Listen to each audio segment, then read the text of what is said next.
It's Tuesday, August 26, 2025. Welcome to Make It Make Sense. I'm Granthermes. Today in the show, it's Dictator Week in Washington as President Trump threatens to send more National Guard troops to Democratic and Black-run cities and states. He floats the idea in true Trump fashion that a lot of people are saying they might actually want him to be a dictator, which, surprise, surprise, isn't true unless you only think that people who vote for Trump are people. So I figured it's time to break all of this down because if Trump is talking about it, it means there are already plans in place, and that's going to affect all of us regardless of whether you voted for him or not. But first, make sure that you're following or subscribe to the show, whatever podcast app you listen to it on. Like, subscribe, hit the bell for notifications on YouTube if you're a watcher there. Sign up for the Make It Make Sense Substack, where I've got brand new articles going up each week. And as always, share the show on social media. It's Mims News Pod. That's MIMS News Pod, all one word on every platform.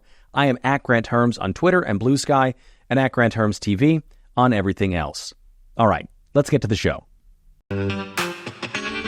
Today's episode is brought to you by Cozy Earth. You know, as we head into this last month of the summer, the school year is on the way, or it started for many of us already, and that means a return to stressful schedules and hectic lives, or honestly, just the news with the way that it's been. If you're like me, you're looking for a way to just unwind. With Cozy Earth, you can transform your space, whatever it is, into an elevated haven where serenity and renewal intertwine effortlessly. I really like their bamboo sheets. They keep me cool, especially in these dog days of summer. And I really like their luxe robe. I'm a robe guy. I know, say what you will, but these are about as good as it gets. I'll even avoid planning things on the weekend just to spend a little bit more time in this robe. Now, Cozy Earth's products are a favorite among many celebrities. Kris Jenner praises their bamboo sheets as her nightly essential, raving about their softness and cooling comfort. And for 7 consecutive years, 7, Oprah has included Cozy Earth on her favorite things list with free shipping on orders over $50, a 100-night sleep trial, and a 10-year warranty. Cozy Earth will bring lasting luxury and comfort into your home. Visit CozyEarth.com and use the exclusive 40% off code for Make It Make Sense, MIMS25, that's MIMS25. It's good for any purchase, and it's the best deal, and it cannot be found anywhere else but here on Make It Make Sense. Now, Make It Make Sense does get a cut of that sale, but, you know, it keeps the show going, it puts you in some new sheets or towels, and it keeps me in my favorite robe. Again, visit CozyEarth.com and use the code MIMS25 for 40% off. Wrap the ones you love in luxury with Cozy Earth. Okay, let's get back to the show. So, it was a big week in the White House, really beginning last Friday. Trump took several huge steps further into authoritarianism. First, he had the FBI raid the home of his former national security advisor turned outspoken critic, John Bolton. Trump said it was because of the suspicion that Bolton had taken classified documents. Right now, we don't know if Bolton had any classified documents or if he was just targeted by the FBI for being a political opponent of the president, which is what Trump feels like the FBI under Biden did when he was found with thousands of government and classified documents at Mar-a-Lago. What we do know are 2 things. First, Kash Patel, the director of the FBI, lied under oath during his confirmation hearing. He told senators repeatedly that there was no enemies list and that he wouldn't seek retribution against Trump's and his political enemies. On that list, however, was John Bolton, who Patel described in his book as an arrogant control freak who also tried everything to stop Patel from being hired in the first Trump administration. The other and more important thing in this story, I think, is that Trump and J.D. Vance, so the White House, think that Trump is the head of law enforcement in the country. Here they are talking about it back to back. They'll brief me, probably today sometime. And the foreign minister... I tell Pam and I tell the group, I don't want to know, but just you have to do what you have to do. I don't want to know about it. It's not necessary. I could know about it. I could be the one starting it. I'm actually the chief law enforcement officer. Did the White House get a heads up? Well, so we're in the very early stages of an ongoing investigation into John Bolton. I will say we're going to let that investigation proceed. What I can tell you is that unlike the Biden DOJ and the Biden FBI, our law enforcement agencies are going to be driven by law and not by politics. And so if we think that Ambassador Bolton has committed a crime, of course, eventually prosecutions will come. But as you know, Kristen, this is all part of gathering evidence, trying to understand something that we're worried about. And of course, I'll let the FBI comment on the next stage of the investigation. What's at the root of this? Is this about classified documents? Well, again, I'll let the FBI speak to that. Classified documents are certainly part of it, but I think that there's a broad concern about Ambassador Bolton. They're going to look into it. And like I said, if there's no crime here, we're not going to prosecute it. If there is a crime here, of course, Ambassador Bolton will get his day in court. That's how it should be. But again, our focus here is on, did he break the law? Did he commit crimes against the American people? If so, then he deserves to be prosecuted. Okay, so let's take this in chunks real quick. First, Trump is not the chief law enforcement officer in the U.S. That is the Attorney General. Now, yes, AGs are appointed and nominated by presidents, but the Department of Justice, which the Attorney General oversees, is supposed to be an independent agency from the president. They're aligned, yes, in policy and the things that they think are important, but they're not intertwined when it comes to how the DOJ does its job. Second, Trump is doing a lot of mafia speak there. And what I mean by that is that he's directing, but not directing, Attorney General Pam Bondi to do things, to go after his political enemies. And he's saying he doesn't want to be told about it and how those things come about so that he has plausible deniability should he ever end up in another courtroom. It's the exact kind of thing that mob bosses used to get away with a lot of things for a long time, up until about the 1970s when we put in some new laws in place to go after organized crime. But it's also the kind of language that authoritarians use. They build levels of protection from guilt around themselves because at their core, they're looking out for themselves, not the other people around them. So they're looking to insulate themselves with this sort of idea of plausible deniability. And then on J.D. Vance's answer, the important thing to take away there is that he kept saying our or we in his answer. He said our investigation, our aims, our goals. The White House fully sees the Department of Justice as an extension of its wills and political goals, not just policy ones. And they certainly don't see it as an agency that is supposed to act on its own, which is another huge step into real authoritarian governing. But the biggest news, and the one that you're likely here to hear about, came from over the weekend was Trump's promise to expand the National Guard occupation of D.C. to other American cities, mainly cities and states run by black mayors or black governors. He's threatened to send troops to Baltimore, New York, Oakland, but has been laser-focused on Chicago. Here he is talking about that. Anywhere on earth. So, I really am honored that the National Guard has done such an incredible job working with the police. And we haven't had to bring in the regular military, which we're willing to do. We have to. And after we do this, we'll go to another location and we'll make it safe also. We're going to make our country very safe. We're going to make our cities very, very safe. Chicago's a mess. You have an incompetent mayor, grossly incompetent. And we'll straighten that one out probably next. That'll be our next one after this. And it won't even be tough. And the people in Chicago, Mr. Vice President, are screaming for us to come. They're wearing red hats, just like this one, but they're wearing red hats. Now, I should tell you, not surprisingly, crime isn't out of control in Chicago. According to the city's own dashboard, which is updated daily, overall violent crime is down 22% compared to last year. Aggravated assaults are down 18%. Robberies are down 32%. Shootings are down 37%. Carjackings are down 49%. Homicides, which are the big one that people always talk about, are at near historic lows, on pace to be at their lowest in a decade this year, and may set a record low going back at least 30 years. And while Trump says people in Chicago are screaming out for his help, that's not what reporting on the ground says. People in Chicago are actually saying that Trump's plan to send troops into their city is the last thing they want. And the mayor of Chicago told NBC that troops on the streets of his city isn't going to help anyone. We don't need cities across America occupied by our military. They don't have policing powers. They don't have arresting powers. And yeah, he's right. Because in D.C., arrests have actually been lower with troops on the streets than they were without them, because the National Guard isn't a police force. Also, it's worth saying that Fewer arrests or more arrests doesn't actually mean more crime. That's not how the legal system works.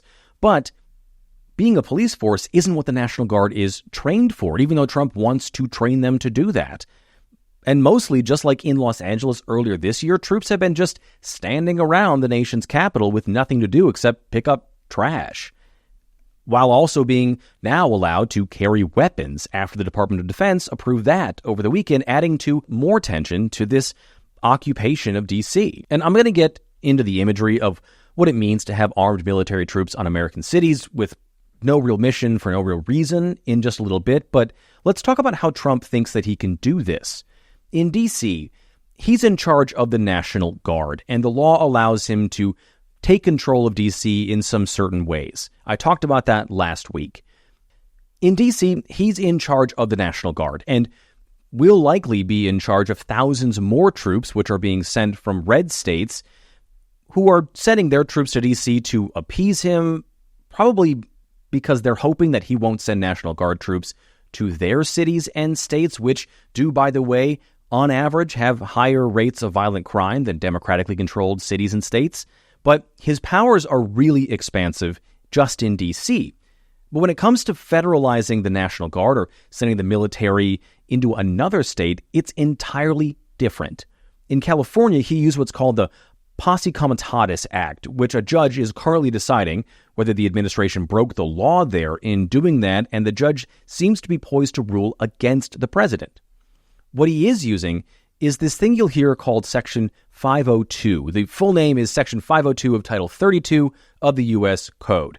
You don't need to know all that. What it is this middle space between National Guard troops carrying out state-approved and state-directed missions, which is what they normally do when a governor mobilizes the National Guard in your state, and fully federalized troops, which is what we saw in L.A.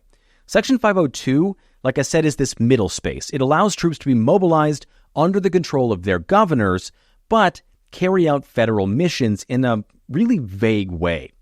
The section says troops can be called into this state-federal middle ground for training or other duty, which can include support of operations or missions undertaken by the members' unit at the request of the President or Secretary of Defense.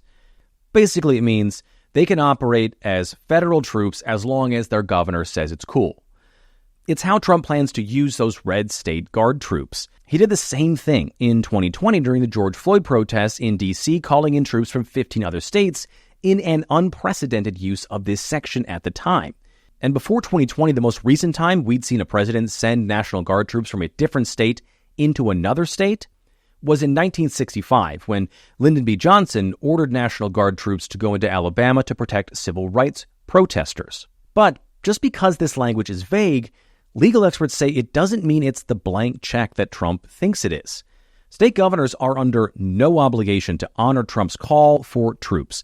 In 2020, 4 governors did deny his request, and because Section 502 doesn't fully federalize those troops, they're still under the control of governors of their states, meaning they could be called back from federal missions or barred from carrying out certain parts of federal missions, like, say, invading a non-consenting, democratically run state or city? I don't know.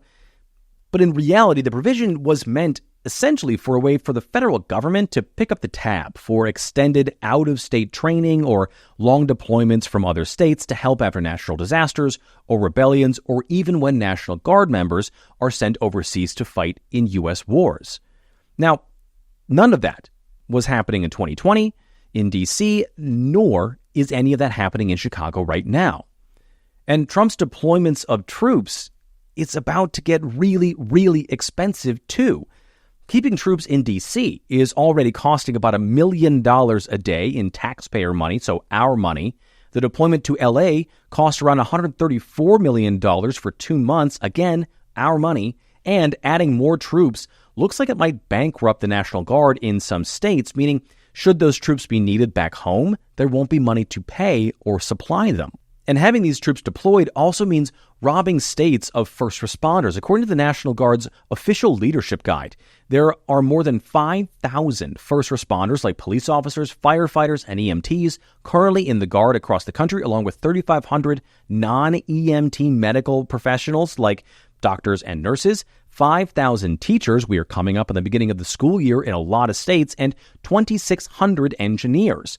Those are all people who perform vital roles in keeping their communities safe and healthy.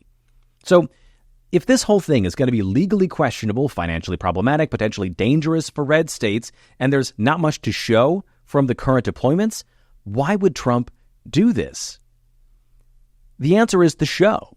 The imagery of armed troops in cities controlled by people that he doesn't like. Again, black Democratic leaders. It's the stuff dictators do. It's intimidation tactics.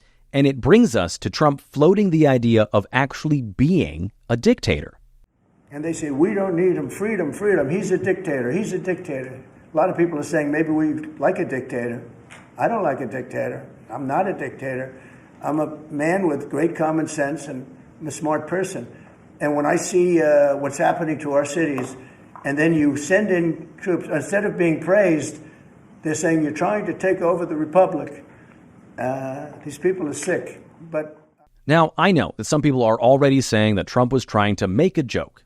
Trump doesn't make jokes. He floats ideas. He sends up test balloons. I've talked a lot about this before. During the campaign over the summer, he said he'd be a dictator on day one. And since that didn't really stop him and people sort of moved on from that, he's now saying a lot of people want him to be a dictator. And that's a common phrase that he uses. The "a lot of people are saying" or "some people are saying" is a phrase he uses to test out his ideas. We have seen it for more than a decade now.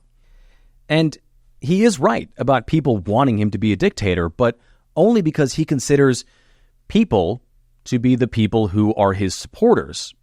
Kind of no one else. We've seen in poll after poll since the 2024 campaign, a significant number of Republicans are in favor of an authoritarian in the White House.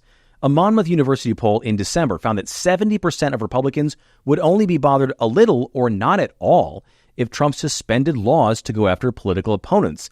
36% said not at all. A Pew Research poll from February, 59% of Republicans thought it would be better if Trump didn't have to worry about Congress or the courts, so the law, to get things done. A CBS poll from March found 44% of Republicans said judges shouldn't be allowed to review his actions at all, and 59% of Republicans thought judges who didn't rule in Trump's favor should be removed from their offices. And then in April, 81% of Republicans said Trump should be given whatever power necessary to restore America's greatness. And I do want to say here that despite those numbers, the vast majority of overall Americans, when asked, have considered Trump to be a threat to America. In that same poll about Trump's power, 52% of Americans said yes to the question about whether he was a, quote, dangerous dictator whose power should be limited before he destroys American democracy, with 87% of Democrats, 56% of independents, and 17% of Republicans saying that. But the truth is, Trump doesn't care about the people who didn't vote for him.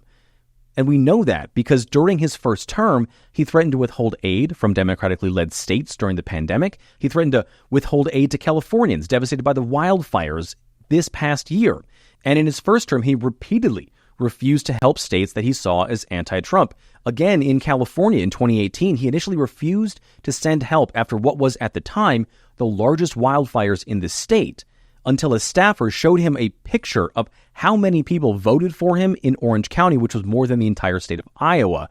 And most recently, he was attempting to covertly stop FEMA aid to democratically controlled states and was caught by a judge who ordered him to give federally approved aid to those states. All of this means that Trump is moving to kick his retribution promise that he made to his supporters during the campaign into high gear and is aiming that promise squarely at harming Americans who didn't vote for him. And those numbers that I just talked about a little bit ago are the inch that he needs to take a mile. But the big question is now, what happens next? Can he do what he wants to do specifically with these troops in Chicago? It certainly seems like he's going to try. For how long? We don't know. Till the money runs out, but I also didn't even bring up the prospect of him trying to pay for the deployment of these troops himself. After all, he has made billions of dollars since coming into office this time around. And states will try to fight this. Cities will try to fight this. They've already pledged to do so, but the justice system is slow, and by the time a judge slaps Trump on the wrist, the damage may have already been done. Leaders around the country have also talked about public displays of pushback, but those risk escalating a situation and playing right into Trump's wish to call any kind of protest a violent rebellion. So it does seem like people who want to push back are sort of stuck. And there are also going to be a lot of people right now saying Trump won't go as far as he's saying, or it won't be as bad as people are making it out to be.